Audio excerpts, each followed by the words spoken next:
Right, so we have a video that I would like to review with you guys.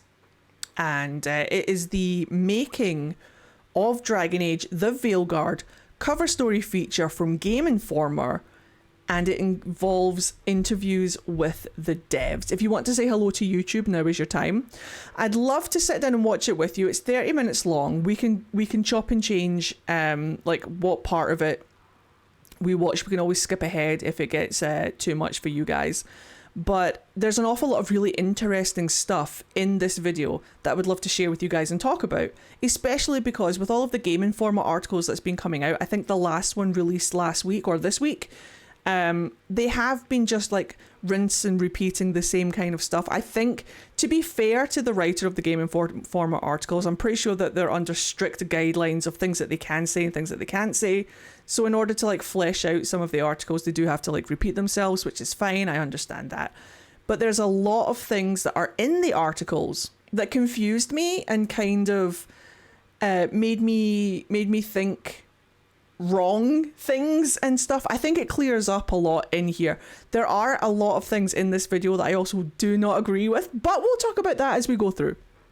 So, welcome to the Game Informer making of the Dragon Age The Veilguard cover story feature review with me and Twitch chat. Let's go. So let me know if it is loud enough. I'll pause it so that we're not talking over the video, but hopefully it will be loud enough. Here we go. I remember when Dragon Age Origins came out, playing that game, day one purchase. I love RPGs, and I'd never played anything like it. To be honest, it kind of blew my mind. It really felt like a step forward for the genre, and I fell in love with the characters. I fell in love with the presentation, had all the strategy I was looking for. I was in awe of that game, and that is Corin, yes. To sit here now, working on the next edition of Dragon Age, it's a dream come true. I owe my career to Dragon Age. I've grown as a person and grown as a game developer with it, and just I'm so excited to finally be able to talk about Veilguard especially. This is really the best Dragon Age game that I've ever played. I obviously carry some bias because I'm coming into it partially from the outside, but yeah, this is the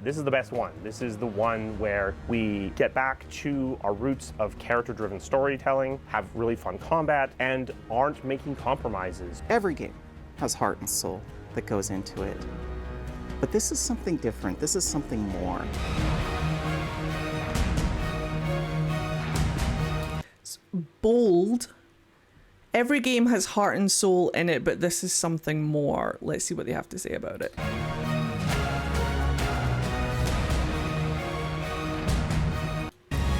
I don't know if this music is copyright. But here we go. Designing Dragon Age The Veilguard. I'm John Epler. I am the creative director for Dragon Age The Veilguard. Hi, John. And at BioWare for coming up on 17 years this year. I pulled together the story, the vision, the kind of creative intent of not just the game, but how it relates to Dragon Age as a whole, the storytelling we're doing, and all that sort of thing. My name's Corinne Bush. I'm the game director on Dragon Age The Veilguard. I joined BioWare just shortly after Anthem had launched. Fucking Anthem. Fortunately, the opportunity came along to join my dream franchise. I'll always be bitter to Anthem because they prioritized Anthem over Inquisition, and Inquisition suffered because of EA's prioritization over Anthem. And they tried to that's why Dragon Age, I'm pretty sure that's why Dragon Age had a multiplayer online thing in the first place, because EA was convinced that people wanted more games like Anthem. So they were trying to make Dragon Age more like Anthem because they thought that's what people wanted and that's how they were going to get their money. Which is why Veilguard almost turned into an online multiplayer. And I'm so glad that they didn't do that, because that is the exact opposite of what we want. So props to EA for listening, but an awful lot of the development for Dragon Age Inquisition suffered because of pushing Anthem, but hey, whatever.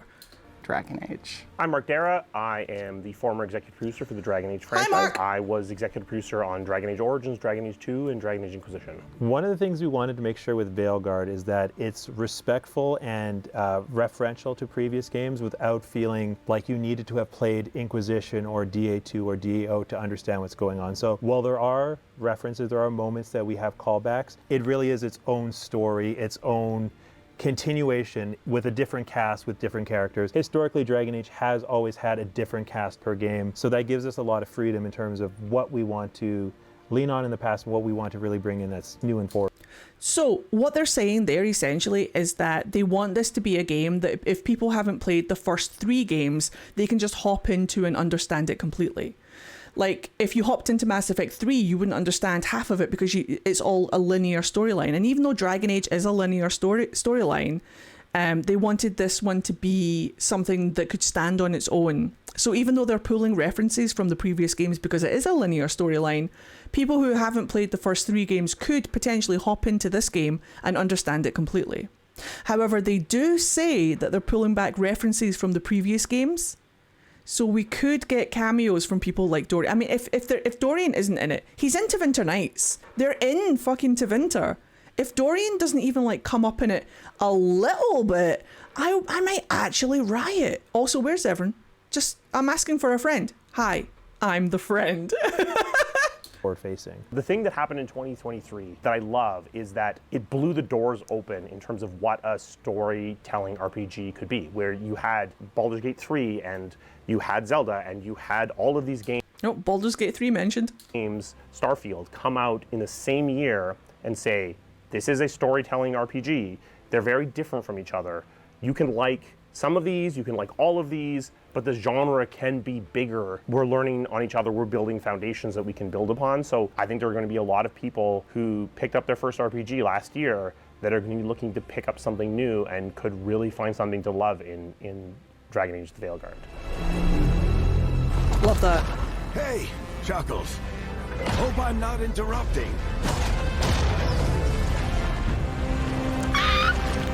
Love him.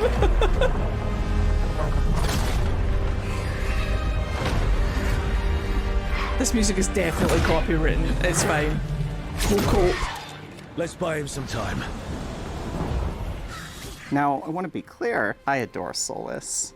I'm a Solo Valen player, but this is not a game about Solus. So, in all things we do, trying to capture that authentic experience, we felt the title really needed to change. Dreadwolf suggests a title focused on a specific individual, whereas Veilguard, much like Inquisition, focuses more on the team, focuses more on the group, focuses more on the party than it does on one specific person. The absolute beating heart of this game are these authentic, diverse companions. And when we took a step back, as we always do, we always check our decisions and make sure that they still represent the game we're trying to build. It just felt like we needed a title that represented what this game was truly about. I think it was absolutely the right choice.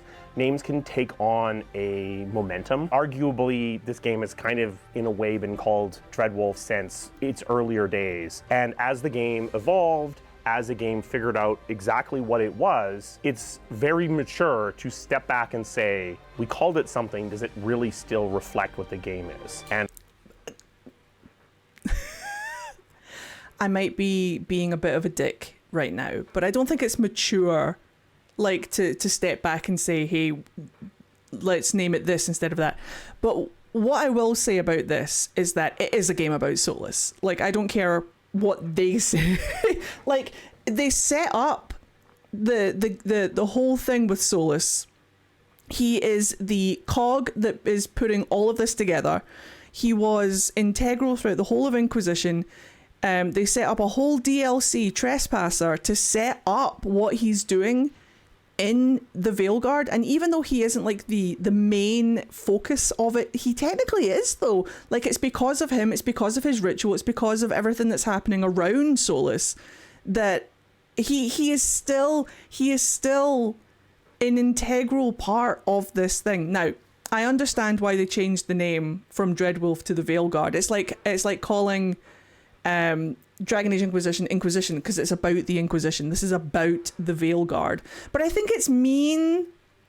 I think it's mean to say that this isn't a game about Solus. It literally is, though.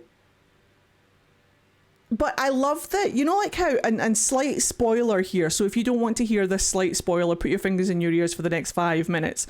But it was revealed in one of the articles that when Solus's ritual goes wrong, he gets locked in the Fade. So you can, like, talk to him in the Fade or something like that. He's still there. He's still, you can still interact with him as Rook.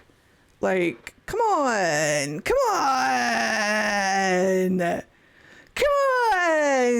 Give him a bit of credit.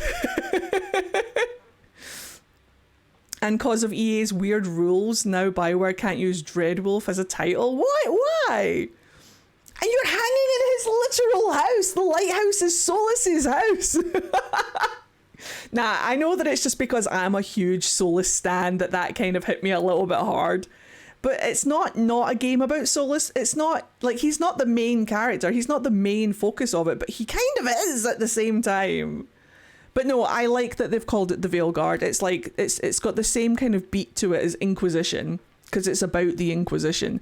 The only difference is that we didn't know we were dealing with Solus in Inquisition. But now that the reveal has happened, and we know that Solus is the Dreadwolf, I understand, like, calling it Dragon Age The Dreadwolf or Dragon Age Dreadwolf does imply that Solus is the main focal point that we're trying to reach, and now he's not. Now it's just like it's all about the Veilguard. So I don't have a problem with the title. Veilguard is fine. Everybody drops the Dragon Age Veilguard. It's just Dav. But I think it's an injustice to say that it's not about Solus when it kind of is a little bit. But anyway, that's probably just me nitpicking and being a bit of a snooty bastard about it. But yeah. And I think the fact that the team was willing to take that step is amazing, and I think this is absolutely the right decision. Is Solus summoning demons on purpose? My guess is the veil is weakening. The start is about Solus, but everything that we do after that is because of what he's done. But most of the game is going to be locked away. He's going to be locked away. He's still going to be an integral part of it. I'm pretty sure that we're using his Illuvians to get places. I'm pretty sure that we're conversing with him about stuff. Hey Solus, see these elven gods that you just unleashed into the world? I didn't have anything to do with it, by the way. What do we do about that? But I could be wrong. It's not about him, though. He just thought he was the main character. He never thought he was the main character. Solus is our Baldur's Gate 3 guardian. To be fair, yeah, that's more like it. He did a whoopsie. To be fair, he didn't do a whoopsie. We foiled his plan. No, I love the idea of the devs being like, we want to put the main focus on these characters, but Solus is kind of like the main focus of it right now. So how can we keep Solus in it, make him relevant, but not make him the main focal point anymore? I know, let's just lock him in the Fade and close him off as a character and put everybody's focus on the Veilguard and Elgar'nan and Gillenane. Let's just put him in the safe house that is the Fade. Oh no, he's locked in the Fade now. There, sorted. He's like a dice that's been put in dice jail. But no, I absolutely understand it. That's literally just me nitpicking a little bit. It's just a personal thing for me that I feel like they've put him on the back burner a lot, but that's okay. I hope they don't do that. It's giving Smallville pilot vibes. That's literally what they've done, though. That's literally what it is.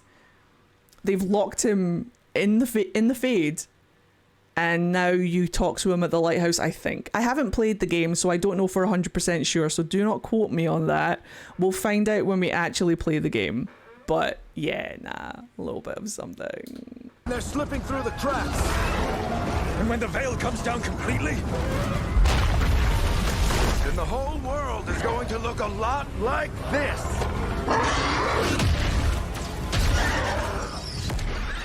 One of the principles we took to when we were building the story of the Veilguard early on was we wanted the beginning of the game to feel like the final chapter of an earlier story. You know, at the end of Trespasser, Solus said he was going to end the world, tear down the veil, and so you start the Veilguard having chased Solus to the city of Minrathous. I take back everything I just said. I take back everything I just said.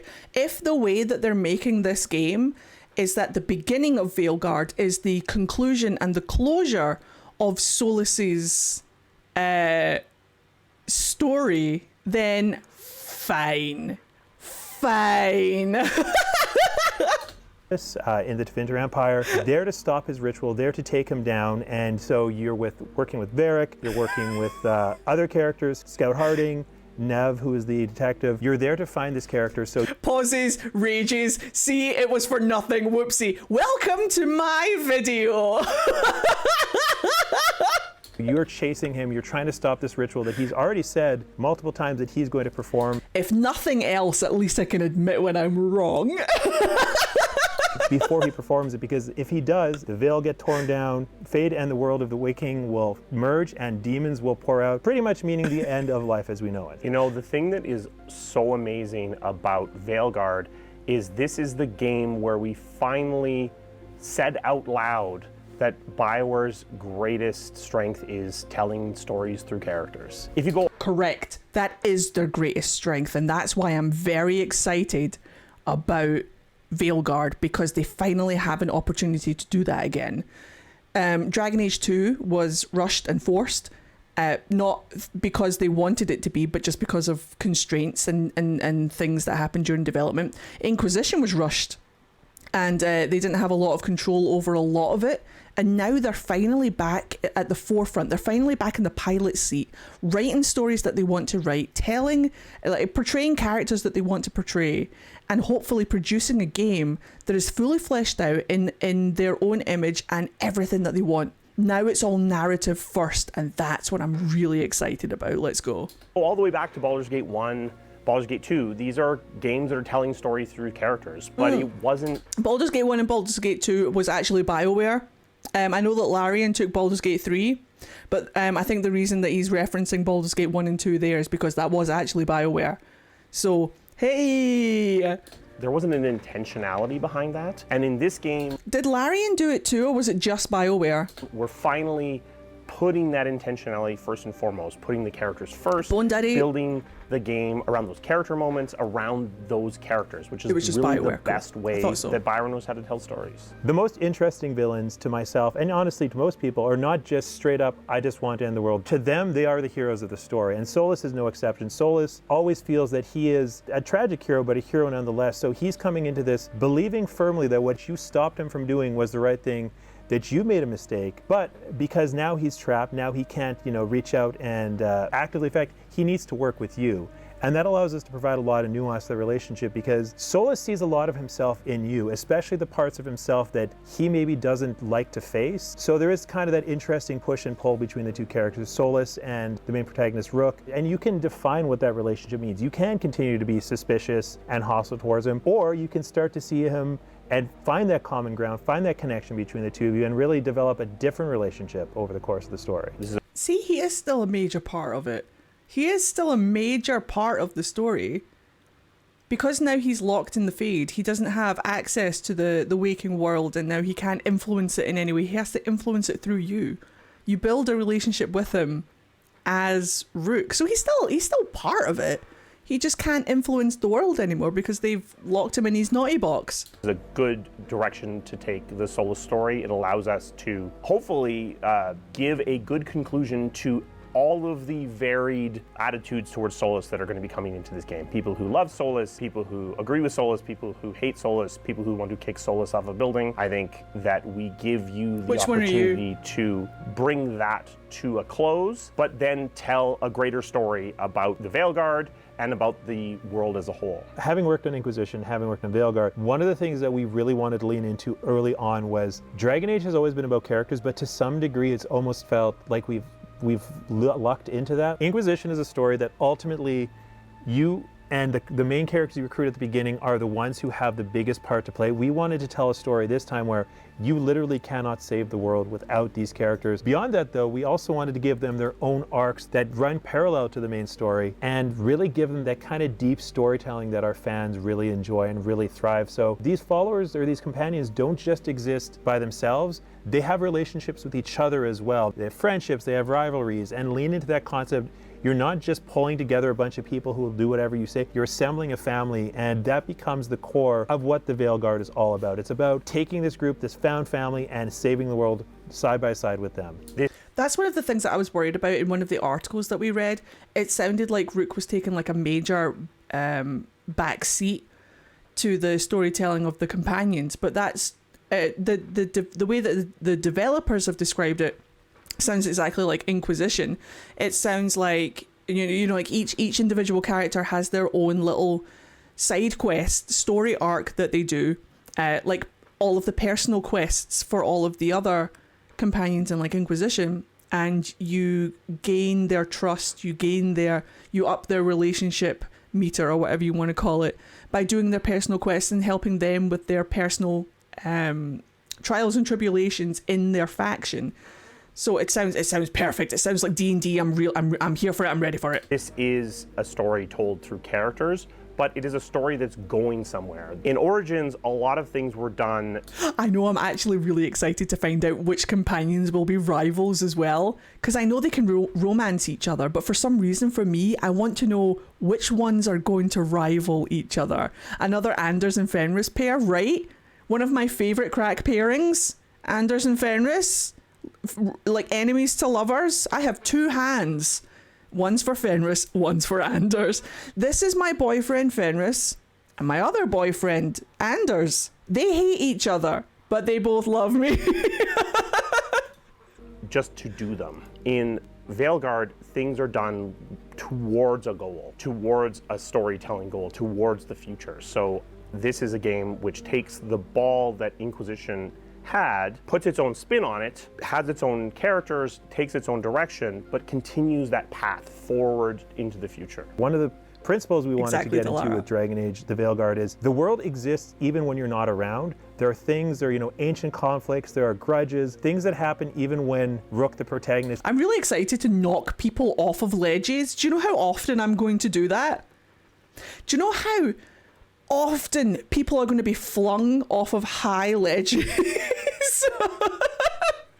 All the time. This is to Venter. Oh, I absolutely love it. Do you guys think, because I saw somebody in chat just there mention Varric dying. I'm still on Varric is going to die. I'm still on the fence of Varric's going to die this game. I hope he doesn't. And I hope if he does die that it's not some kind of like bullshit something or other. But what do you guys think about Varric dying this game? Isn't participating in them, and you kind of come in media res in some of these. So the message of the Veilguard is you're not saving the world on your own. You need your companions, but you also need these factions, these other groups in the world. You help them, they help you. Now, something we wanted to avoid. I just want to say really, really quickly that this animation of Ravain being like a giant squid is fucking stunning. No notes, carry on. Because, there's always the trope of, oh yeah, I would help you save the world, but I need you to go gather 200, wood. 200 wood, exactly. 200 it's elf kind of a wood. silly concept. So what we wanted to build is these factions that do want to help you, but have realistic challenges, problems in front of them. So narratively, you help them with their problems. They will help you with yours when the time comes. But beyond that, each faction has a follower as well as ancillary character we're calling agents who exist as these face of the faction. We're not going to get too deep into those right now, but we didn't want to just say, here's the wardens, go deal with the war. We wanted to have characters within that faction who are sympathetic, who you can see and who become the face of that faction. So even if there's moments where the faction as a whole may be on the outs with you, these characters are still with you. They've still got your back. It's playing on my DM mind. I'm a Dungeons and Dragons DM, and I've ran a campaign before where the whole goal of it was you fight this overwhelming force at the end of the game, It's like think Critical Role and stuff. So like there's a big bad and you can't fight him on your own, but as the game progresses, the players interact with NPCs who all belong to different factions, and if they befriend the NPC, then their faction will help them in the main fight. It kind of like feels like that. Like, so even though like all of your companions, they all come from like different factions and stuff, right? So like if you do their personal quests and help out the factions and get in good with them, maybe they'll help you at the end when you've got to fight fucking literal elven gods. I love stuff like that. As a DM, that rings an awful lot of really happy bells with me. So I bet there will be ways to track the factions' options, opinions of you. I think you might be right. It might be something that we can do on like the war table. We don't have a war table anymore. We technically have like a room in a lighthouse, but you know, like the Dragon Age Veilguard equivalent of the war table, there might be like a section there or something where we can track who likes us and who hates us. But I think even if the factions hate you, I think they just said that if the factions hate you, at least the characters will still fight with you. So unless you tell them to fuck off. I don't know if it's going to be like Inquisition, where if they hate you enough, they'll leave. Or you can tell them to leave. We're going to have to find out.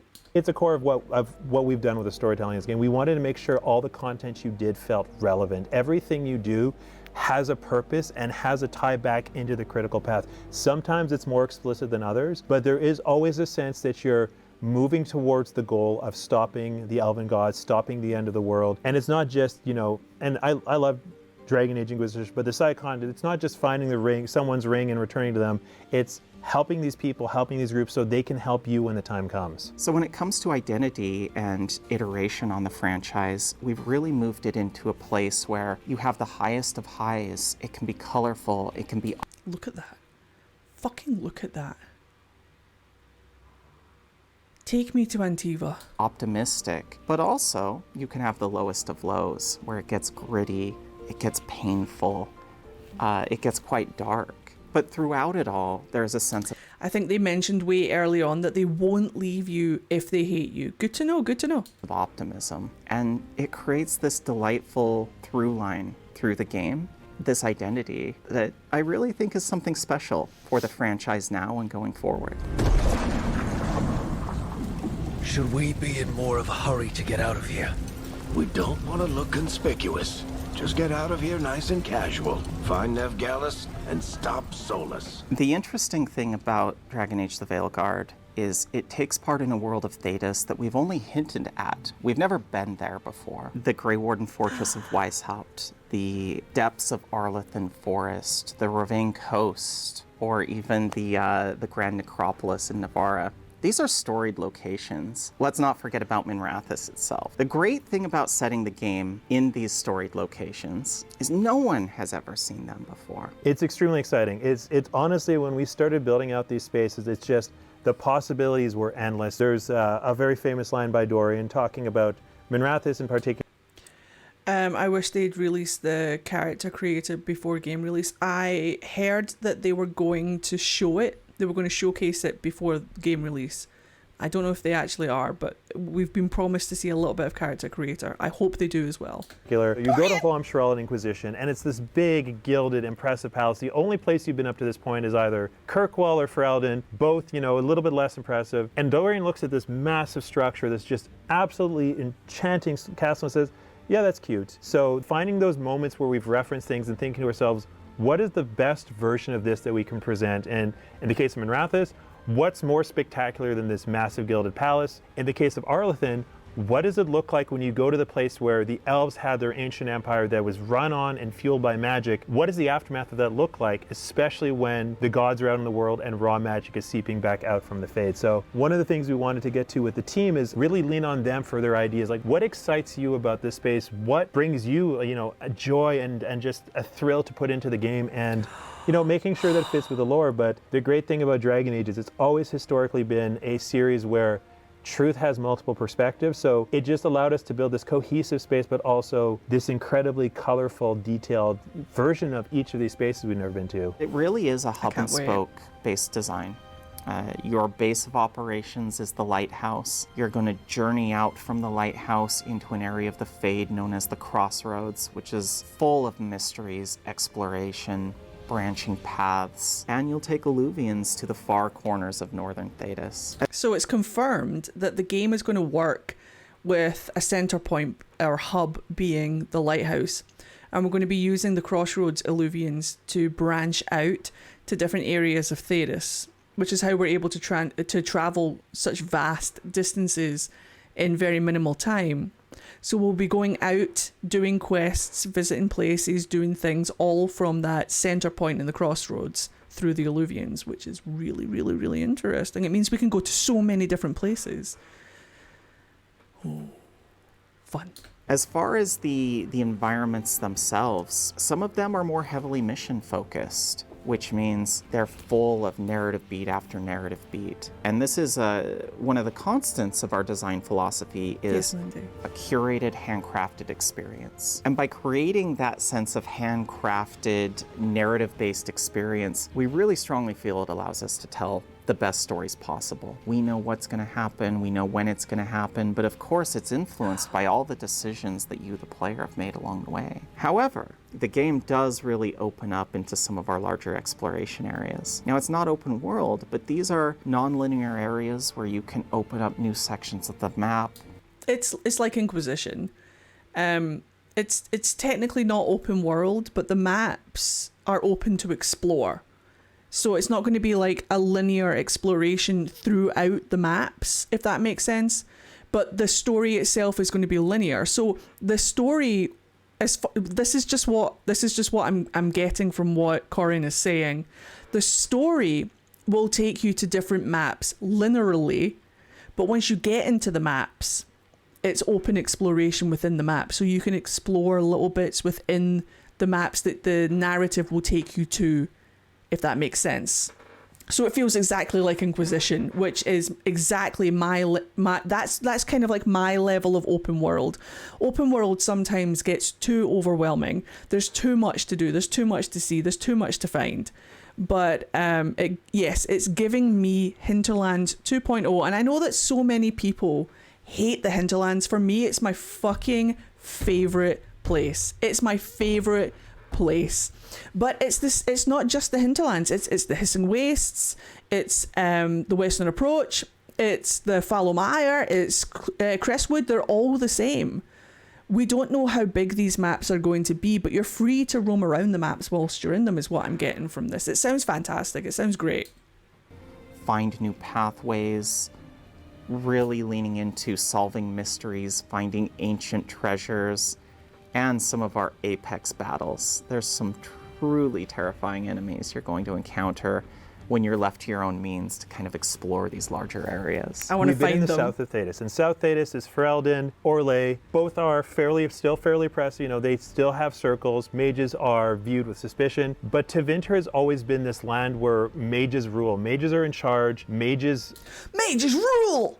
Make the rules, mages run the show. So what does that look like? And as we've gone through, you know, DAO, DA2, Inquisition, magic has become more and more present. And part of that is because Solus has been slowly preparing this ritual for longer than anyone in the Dragon Age universe is really aware of, but also just going into these spaces where magic is by definition and by the lore much, much more present. It's been fun because, again, we do have rules. We want to make sure we're not violating the lore, violating things we've said before. But it's also, again, that permissiveness of, okay, what is the most interesting way to do this? What's the most interesting way to tell this story? It's also, honestly, as technology has gotten better, we've been able to show Origins DA2 on the Eclipse engine. We could talk about this fantastical magic, but the engine didn't really allow us to show it. For the first time, we're really able to let the visuals speak for themselves and not have to tell the player, trust us, it's spectacular. This magic is really cool. We can actually show you and let you drink it in because it is, again, it's a fantastical setting. That's what I'm excited about, is that they're actually going to do things visually. They say that they've got a good handle on Frostbite. I will absolutely believe them when they say that. I trust them. We'll see how buggy it is. We'll see how many floors we fall through. We'll see how many walls we clip through. We'll see how many enemies go flying off into the distance in Ragdoll. But run that back. What did he mean? Where? Longer than we're aware of. Oh yeah, Solus has been prepping this for a long time. A long time. Hold the lore? Yeah, longer than we were aware of. Like, hello, Say Trick or hello, Treat. Bianca. Thank you very much. 26 months. I hope you're having a fantastic day. He just woke up. No, he didn't. He woke up a year before Inquisition, but he's been active in the Fade long before that. I'm pretty sure. He was in Uthenera. He's a dreamer. He can affect people's dreams and do things and stuff through the Fade. What do you mean? He has agents. All of this is not new information. This is not new information. He has agents all over Thedas that he's been talking to through their dreams. I'm skeptical. I'm skeptical that he hasn't tried to influence as far back as Corypheus, like all the way back to the first Magisters that went into the Fade. Like, how did they know how to get into the Fade? Solus, do you want to explain yourself? All the way back to Andraste and Shartan. Do you want to fucking talk about the magical person in the sky in her dreams? The magical person in her dreams that told her to go and free all the slaves of Tevinter? The Maker is fucking Solus. I'm telling you now.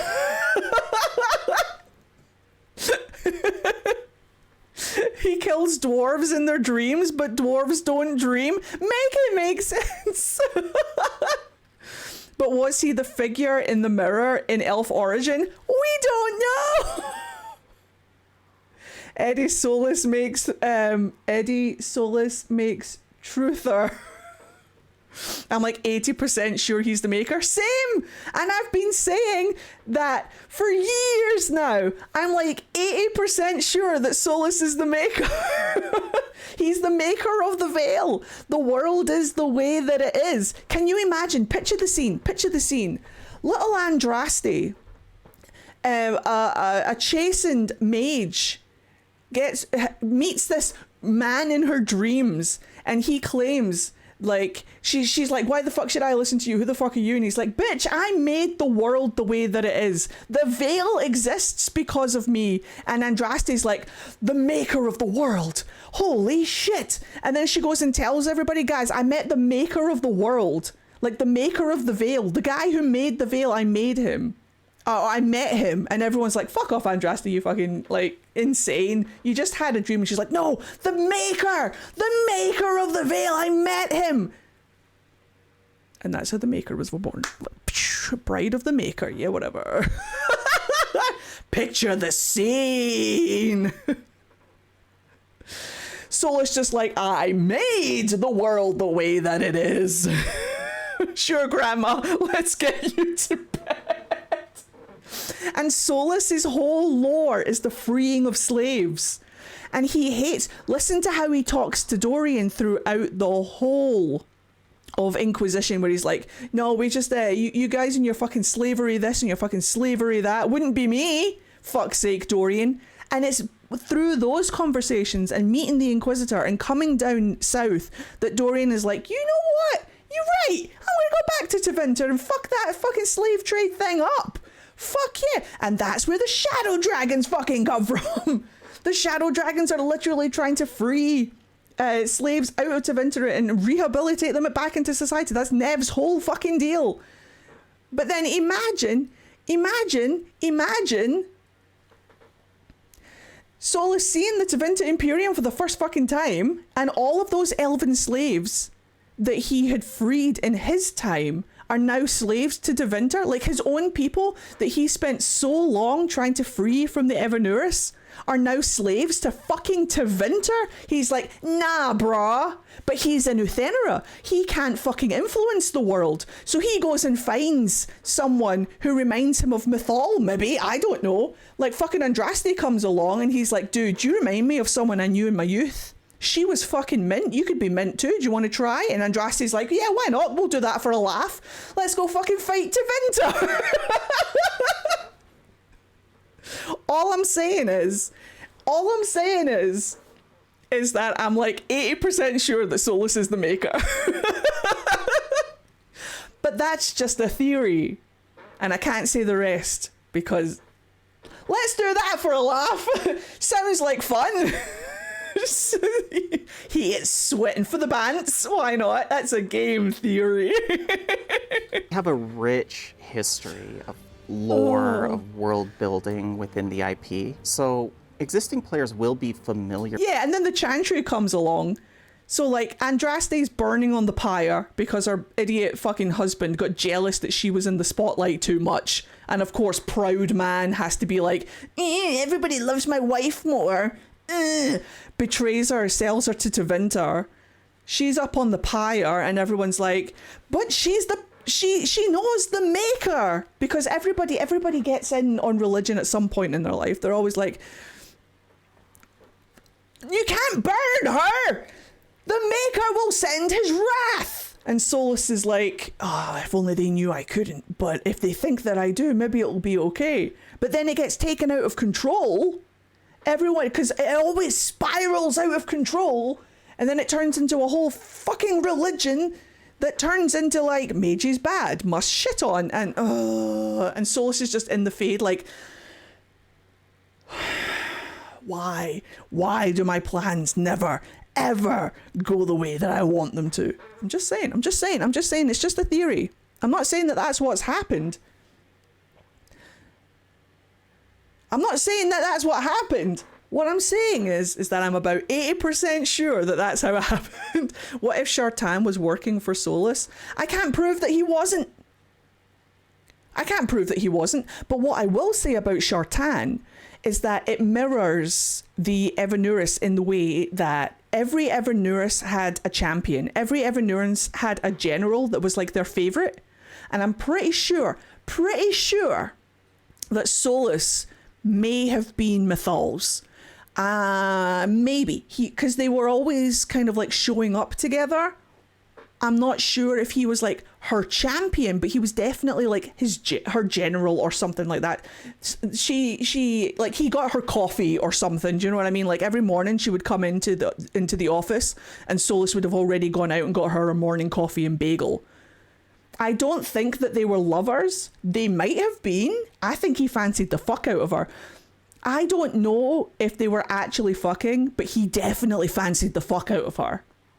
Definitely. He was definitely her number one cheerleader.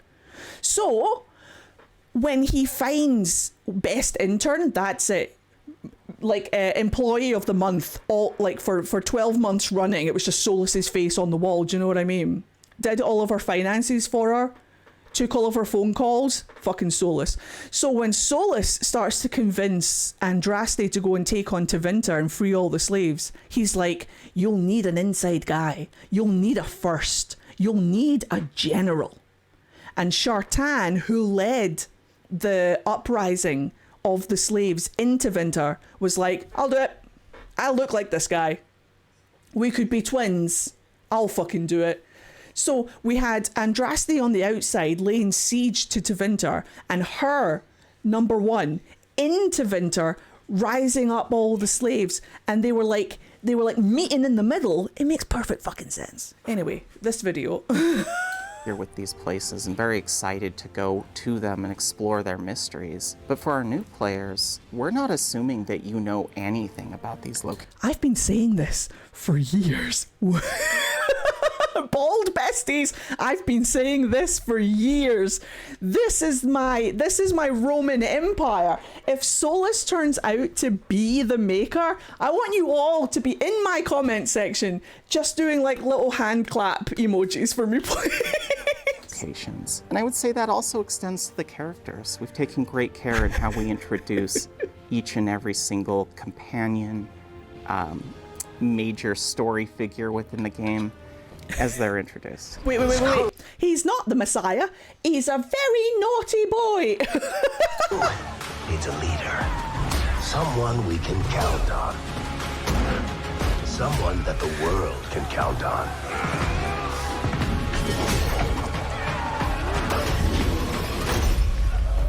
But where are we gonna find them? You're welcome, So, Derek. for me personally, and I know for the team, it was important that you could see yourself in the game, and that always begins with the character creator. She is beautiful. Who you want to be, who you are, or But can we helicopter in the character creator? Discuss. Maybe just a completely different character. And that meant supporting all the options, various lineages throughout the history of Dragon Age, and also the various types of identities and people that exist out in the world. I'm really proud of what we've built there because it is a game where everyone belongs. Dragon Age Origins and Dragon Age 2 were doing what they could with the technology that they had. Dragon Age Inquisition did a good job of using Frostbite, respected the engine, but this game has been able to one patch. execute visually to a degree that just wasn't possible in the past. Everyone moved in exactly the same way. If you put on a suit of armor and you put it on Alistair, you looked exactly the same.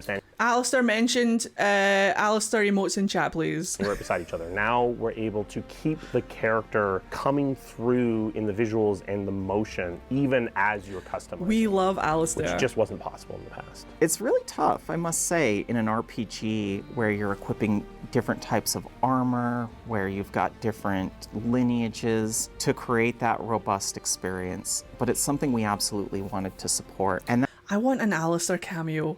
King of Ferelden, let's go. that comes along with a couple of new to Dragon Age features that really push the limits of what we've seen in RPG character creation before. So first of all, full body customization. Hell yeah. With pretty robust diversity in terms of body shape, body size, proportions, things of that nature. So that was a Perfect. pretty big evolution for us. We've also invested tremendous effort in our strand hair technology, numerous hairstyles, because we know how much our fans care about that.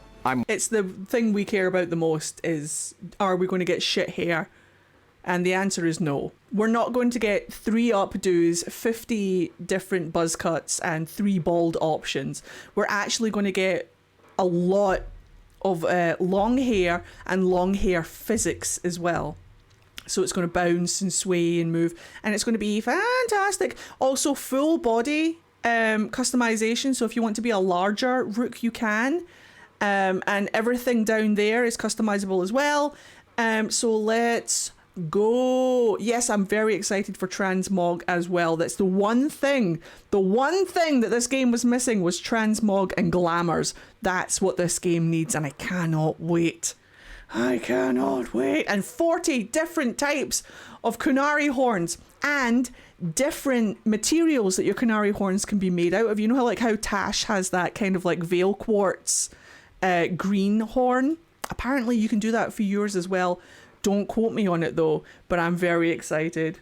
One of them as well. The first thing I always look for is show me the hairstyles. But the range of hairstyles really matters too. It's not just about quantity. It's making sure that we have diverse representation for all types of players. This is defining how you want to enter the world. So we took a step back and said, how are we going to incorporate things like your background in a meaningful way? How are we going to incorporate things like how you want to experience the gameplay of the game? And all of those are very important factors. I'm particularly proud of integrating, we call it playstyle, but is effectively difficulty into the character creation process. So you can select a number of preset experiences that your character will adopt and step into the game with, but you can also customize that playstyle. So if you're like me and you're terrible at parrying, you can ease that up a little bit. Some of the locations that we'll be visiting. That's really cool. So I think the takeaway from that is you can customize your play style for the things that you want to experience and things that you don't want to experience. I'm pretty sure you can turn off deaths as well. So there's like a no death option, so that if you don't want to die and you want to experience it more as like a storytelling kind of like experience without the risk of game overing, then you can turn that off. If you're like Corin just said, if you're bad at parrying, you can dial that down so you don't have to parry so much. It sounds like even the gameplay itself is fully customizable, which is really interesting. I want to see how it actually translates into the game as you're playing it. But so far, yeah, big thumbs up for me. Also this. Are you guys ready? Are you guys ready to watch me shit my pants? You can ease that up a little bit. Some of the locations that we'll be visiting are bustling cityscapes. We're going to go right to the heart of the Tevinter Empire. We're also going to go to a city in Antiva called Treviso. Antiva, confirmed. We're going to Antiva. Woo! Back to the island. We're confirmed going to Antiva. We're going to a city in Antiva called Treviso, and I cannot wait. I cannot wait. All of those Antivan accents. I'm never going to leave. It's going to turn into... I'm not going to complete the rest of the game. I'm just going to hang out in Antiva. Some of the locations that we'll be visiting are bustling I've wanted this for so long. We're going to go right to the heart of the Tevinter Empire. We're also going to go to a city in Antiva called Treviso. I've wanted to go to Antiva now since Dragon Age Origins. And just hearing the confirmation that we are definitely going to Dragon Age Treviso is just fucking stunning for me. I cannot wait. I suspected that we were going to Antiva. It's been featured in an awful lot of like promo stuff up until now, but just hearing that confirmation that we are going to at least one city in Antiva makes me want to shit. I'm so excited. These have a dense populace, and we knew we needed to have the tools to support a wide range of NPCs. You're not going to find NPCs that look alike in this game. Every NPC is crafted using the same tools that we're giving to our players. That's crazy. That is crazy. That every single NPC that you will meet in the game is unique and individually crafted using the character creator, the character creator in game. That is crazy to me. Even in Baldur's Gate, there are some. Does Baldur's Gate do the same thing? Are there any like characters that look like each other in Baldur's Gate, or did Baldur's Gate do something similar where every NPC that you meet is made in the character creator? Because I think that was like one of the first examples of you could create the NPCs that you meet in Baldur's Gate in the character creator. So if you met an NPC that you like, then you could just go and make it your tab. There are a lot of repeats in Baldur's Gate 3. I thought so, yeah. I mean, don't get me wrong. If they're using the character creator in Dragon Age Veilguard, then they're going to be using some of the same face sculpts that are in their character creator. But yeah, Baldur's Gate 3 only had like 4 faces. It only had like 4 faces. So it'll be interesting to see what this is going to be like. But yeah, I'm very excited to see. I will be on NPC Twinsy watch when I'm playing this game, just to see if we can find any similarities. Not because I want to shit on the game, but just because it will be fun, just to see if we can start to like recognize the parts of character creator that Dragon Age is using. Because hopefully it will have more than Baldur's Gate having only like the 4 different faces. Find a secret twin. With the exception of some of our custom sculpted characters like the companions. So when you walk up to that market vendor in Minrathous, you can make that character. When you see the guards patrolling the street, you can make that character too. I think it's so interesting, not only as a developer to be able to use player-facing tools and technology, but then as a player to be inspired by the population around you and be able to go replicate that inside of the character creator. Where's Nev Gallus? Amazing. Wasn't she at the meeting point? The Venatori got to her first. They grabbed her before we arrived and paid off. It will be harder to spot because they do have face sliders. They have it in Inquisition as well, so this will be fun. The bar owner to keep it quiet. I'm not surprised our detective did something to piss off a cult of murderous blood mages, but their timing stinks. These are the most fully realized, complex companions we've ever crafted, and I do believe they are our best. They're complicated, they have complicated problems, and what's interesting, as much as I adore the companions and the journeys I've been on with them in past Dragon Age titles, previously it feels like the companions are going on an adventure with me, the main character, whether it's the hero Ferelden or Hawk, you name it. But in Dragon Age...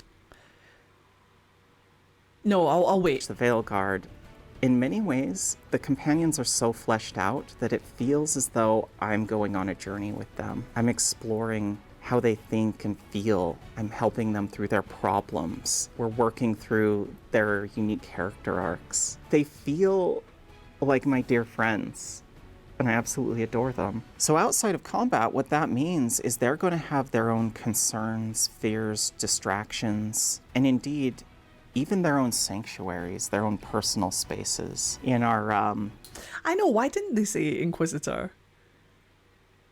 They never say Inquisitor. They're like the hero of Ferelden, Hawk, and other people. They never say Inquisitor. What the fuck is going on? Also, I think what they're doing with putting down the past characters to talk about these is I think they're just trying to like build up hype for the characters that they've created that they're genuinely proud of. But I feel like they're doing it in such a way, especially because a lot of the writers from past characters have been fired. I think it's a little bit like out of touch to be like, oh yeah, these were great, but these are better. Do you know what I mean? Like, I think they're just trying to like build up for the new characters. I think they're just trying to like compare the characters that they've written before to the characters that they've written now. But they said the vibe was different. That's I didn't hear any talking down. It's coming off as talking down to a lot of people, and I can understand. I can see why people feel like they're talking the characters down. Sometimes it does feel a little bit like that, but I don't think they're doing it on purpose, and I don't think they're doing it maliciously. So I think it's all just open interpretation at this point.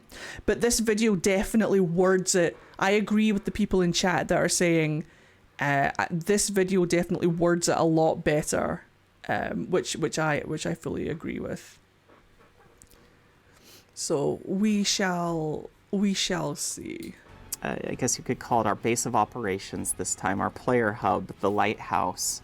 Each of the companions has their own room. And what I love about it is it becomes a reflection of who they are. The more time you spend with them, as the game develops, as you work through their arc, their room and their personalities will evolve and flourish and become more complete as they trust you more and you understand them better. What's interesting, the companions also develop romantically. I'm not just talking about with the main character, Rook. I'm talking about with each other. There are moments in the game where two of our companions fell in love with each other, and I had to make some pretty challenging choices as it related to the quest we were on. And it broke my heart. Oh no. It absolutely did. Why? So I would say as you're adventuring with them and you're returning to the lighthouse and getting to know them, all of these decisions and conversations and things you learn about them, it endears them to you in a way that I honestly haven't experienced before. And sometimes that fills me with joy, and sometimes it breaks my heart. I'm excited for the higher stakes as well. It's starting to feel like Mass Effect. You know, like how Mass Effect had more impact on you because of the higher stakes? I'm not looking forward to the higher stakes, but I'm looking forward to there being higher stakes. Hurter's real bad. So, I feel like they're going to take the intensity of the Soulless romance and put it everywhere. We'll find out, I guess. Love and hate destroy us emotionally. We'll see. We'll see. All right. I'll take it from here. Are you sure? Positive. You three just keep the demons off me while I talk to him. Varric, Solus isn't gonna stop just because an old friend asks nicely. Solus needs someone to sell him another option, to help him justify changing his mind. A million years later. Come on, Varric. We didn't come all this way just to talk to him. He was my friend, Rook. I think this is a game that tries to give the player as much agency as we can, and then reflecting it back on you. Choice and consequence can be really hard to show, but this is a game about agency, about giving you options, and whether that be in how you play or approach combat, whether that be in how you... I feel like if Inky romances Solus, they would be the one in this opening instead of Varric. I don't know. We'll find out. make your character, whether that be in how you decide who you're going to romance. So the challenge that's always before us is how do we appeal to each of those sensibilities? The person that's there for the story, the person that is there to min-max their character and do the most damage, the person who really wants to lean into tactical versus the player who really wants to lean into action and fluidity. There are a couple of different axes to our progression systems and how your character will develop over time. There is the gear that you'll find along the way, the things you'll equip. There are the progression systems there within where you're upgrading the gear, you're enchanting it. That extends to your companions, by the way. There is also the robust skill tree system Hey, I am default. You're a bloke. that we have. This allows you to take any of our 3 classes, the warrior, the rogue, or the mage, specialize them. Each class has 3 different highly distinct specializations, but a skill tree that connects them all together that is easy to use, but also pretty boundless in terms of the gameplay options and styles of character build you can create. Do you guys think it's going to be Sandal? Do you guys think that the enchanting force who will help us with our gear and stuff will be Sandal? Hey, I am default. Go away. Leave.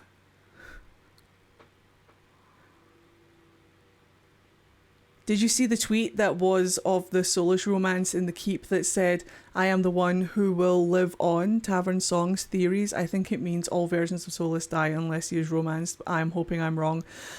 I hope not, because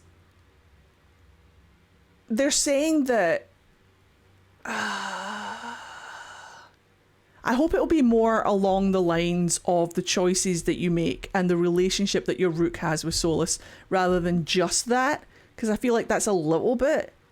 So like, what if you romanced Dorian, didn't romance Solus, right? So your Inquisitor didn't romance Solus, but you still want to redeem Solus? Like, you're still on Solus's side? I hope it's not going to be too, like, restricting in that way.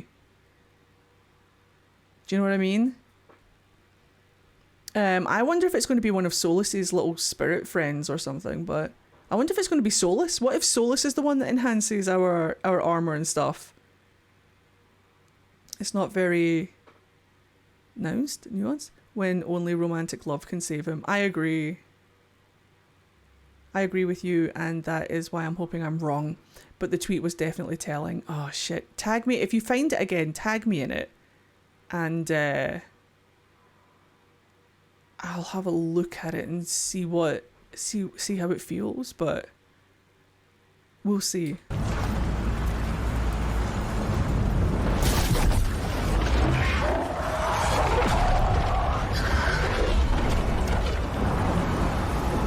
No problem. Stop this demon quickly.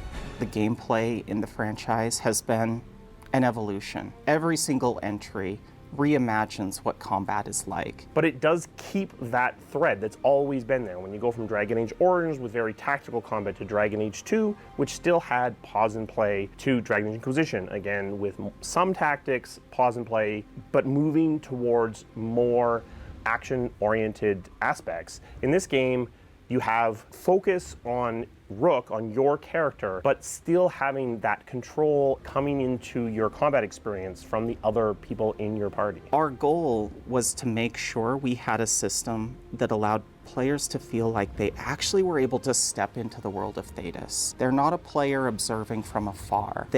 I pause all the time in Inquisition, so I need a pause screen. I'm not gonna lie. Are inside of this world. The combat system needs to support that. So that starts with our foundation, which is a real-time combat system. But what I will say is that while it provides a level of accessibility and connection, and indeed weight, one of my favorite things is that every attack, every swing of the sword, when you connect, you absolutely feel it. But that is just the baseline. That allows us to get that level of immersion, that I'm actually in this world, I'm a part of it. But again, the abilities, the strategy, linking my companions' abilities together to perform devastating combos, that is really where the depth and the complexity comes into play. Companions as realized characters. We have to take that premise when we talk about how they show up in combat. These are their own people. They have their own behaviors. They have their own autonomy on the battlefield. They'll pick their own targets. As their plots progress, they'll learn how to use their abilities more competently. And it really feels like you're fighting alongside these realized characters in battle. So I love that. I love the believability of it. It feels like we're all in it together. But then when it comes time for the strategy and the progression, I might add, that's where really a sense of teamwork comes into play. As the leader of this party is Rook, when I open the ability wheel, I almost feel like we're huddling up, coming up with a game plan together. I see all the abilities that Harding has, I and I see everything that Balara's capable of. And sometimes I'm using their abilities synergistically. Maybe I'm slowing time with Balara so that I can unleash devastating attacks with Harding, knocking down the enemy, and then me as Rook, I'm rushing in and capitalizing on this setup they've created for me. It is a I'm game excited about that. creating this organic sense of teamwork. Now, there are more explicit synergies as well. We very much have intentional combos where your companions can play off of each other. You can queue up abilities between them, and each of those abilities will go off and have their effect, but it results in this massive detonation where you get enhanced effects, debuff the entire battlefield. Now I've just got this fucking image in my head, Mother Moose, of Donald Duck in Veilguard, so long as we don't get stuck with Donald Duck style, aka Kingdom Hearts healing from companions, I'm cool with it. Just Donald Duck. Oh, the mages have healing magic, but they just never use it, and we're just yelling at them. All because of planning and teamwork. What makes it really cool is you can introduce Rook into that equation as well. One of my favorite things to do is upgrade some of Harding's abilities, so she will autonomously use some of these abilities that normally I'd have to instruct her to do, and she'll actually set my character up to execute a combo that again has that detonation effect. The combos in Inquisition, even though they're a lot more minimalistic, were some of my favorite parts of strategic combat in the limitations that are combat in Inquisition. So I'm really excited to see them go ham with synergies and combos, and I'm very excited to see how all of the different characters like synergize with each other. And I'm using the word synergy because that's the word they use for it. It's all about synchronizing your combos and your attacks and stuff. I'm really excited about it. Donald Duck is in D&D technically illegal Swedish pamphlet, so get him in Dragon Age. And what's been surprising, I think, for me, is that it's really changed the way I approach the game. I'm very much the pause and play, tactical, strategic RPG player. Same. But what I found is that I entered into kind of a hybrid play style the more familiar I got with this game that we've created, where I'm leaning into the fluid, responsive gameplay. I'm using my abilities of Rook, our main character, in real time, but then I am pausing the action when I want to leverage my companions and string together complex combos or synergies that I've identified on my own. It gives you that moment to think and respond in a way that is truly delightful. I think that's how I'm going to play the game as well, to be honest. I think that's the hybrid playstyle that I'm going to fall into just instinctively, just with the way that she describes it. I think that's how I'm going to play the game. I'm really excited about it. Do you just hear Donald yelling from the Fade Berserker? Look, guys, I'm going to need time to process just Donald Duck screaming from the Fade, and Solus just like, ugh, this guy. I came up through most of my career as a systems designer, working in progression systems and economy and... Oh yeah, I just want to be very clear. I pause because I'm stupid and play on Nightmare mode.